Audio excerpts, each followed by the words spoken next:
And welcome back for another video. How's it going, guys? It is another beautiful day to have another beautiful day out there though. I know a lot of you ask me how did I grow my hair long, thick and healthy, so I'm pretty sure you're all excited and so am I at the same time. So let's not waste any more time and let's hop into it. Let's go.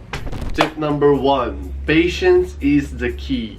Be patient. Yes, I know it's gonna be hard for you guys. Well, don't cut it. I highly recommend just to trim the ends to avoid split ends. And once you're in the awkward stage, this is gonna be hard for you guys. I know I've been there. It sucks. I know the feeling, but you have to commit to it, you know. If you really want to have a long hair like I do here though. Yes, I've been to that awkward stage and I never liked it, but I stayed committed to my hair and I still grew it. Trust the process, and once your hair is a bit long now, like a bit long, you should go to a barber or to a salon to cut it. So cut it just a bit, so when it grows longer it's gonna be equal on each side. And tip number 2, don't dye your hair or use any coloring products.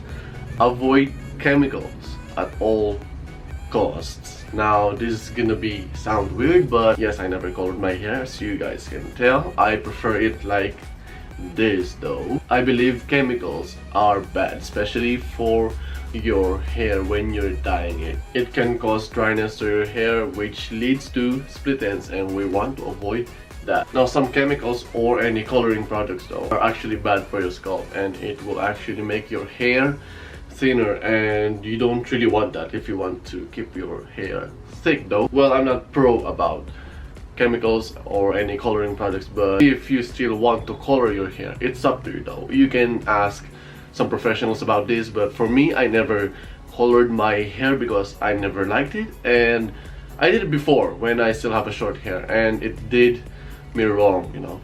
Yes, my hair went thinner, which is I don't like, so I never colored my hair until that day. Tip number 3, do more cold showers and less warm or hot showers. You see, cold showers are highly beneficial, not just for the hair, even for our body itself though. Cold showers closes up your pores, keeping the hair moisture in and creating smoother and shinier hair. And if you can't do cold showers, especially in winter, I highly recommend only use cold water for your hair and warm water for your body. It's beneficial, like I said, that's why I like cold showers. And don't shampoo your hair every day. Don't wash it every day though, because it removes the hair natural oil, which leads to dry scalp and which can cause dandruffs. So just wash your hair 2 times a week. Well, me personally, I only wash my hair after 2 days, or you can also wash your hair twice a week, which is fine.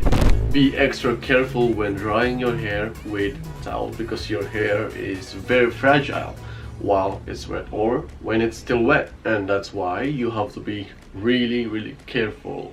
And when drying your hair, you don't have to like rub the towel, and when drying your hair with towel, you just have to tap it, like a light tap here and there like this with the towel. You don't have to rub it, you don't, and that would cause split ends, which is not good.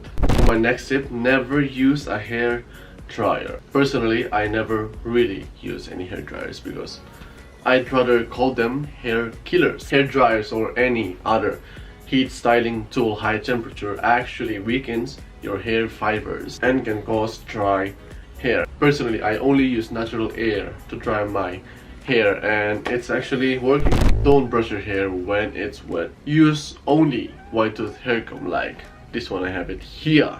If you have a wider tooth, that's actually good though, but never ever use or never ever brush your hair while it's wet. Like I said, your hair is fragile when it's wet, so if you try to brush it while it's wet, it can actually cause breakage, split ends, and even worse, you can actually pull your hair roots. Using wide tooth hair comb is always better than the brush itself while your hair is wet. Or if you want, you can actually wait for your hair to get dry and then brush it without causing any damage to it.